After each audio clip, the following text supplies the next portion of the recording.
Isang makabagbag damdaming tagpo ang muling nagpatunay na wala pa ring tatalo sa kapangyarihan ng pamilya sa kwento ng Batang Quiapo.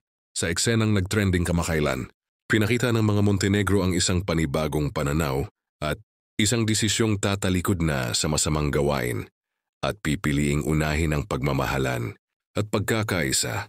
Sa unang pagkakataon, malinaw ang kagustuhan ni Don Julio na magbago at susuportahan ang anumang desisyong tatahakin ni Tanggol para sa kabutihan ng kanilang pangalan.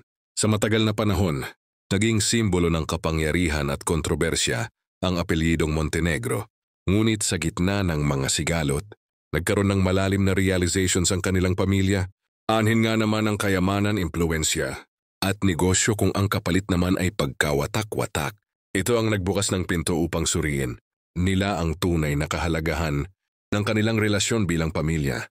Tampok sa eksena ang paggamin ng isa sa mga haligi ng pamilya na mas dapat pahalagahan ang pagkakaisa kaysa sa paghabol sa yaman. Hindi rin nagpahuli si Tanggol sa pagpapakita ng kanyang pasasalamat. Sa pagyakap niya sa kanyang ama at lolo, malinaw na ramdam ang paghilom ng mga sugat na matagal nang nanatiling bukas.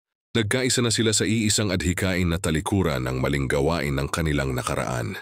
Sa huli, ang pamilya Montenegro ay simbolo ng muling pagbangon, isang pamilya na handang iwaksi ang maling tradisyon at ipaglaban ang tama. Ang kanilang desisyon ay isang malaking pagbabago sa ikot ng istorya ng Batang Quiapo.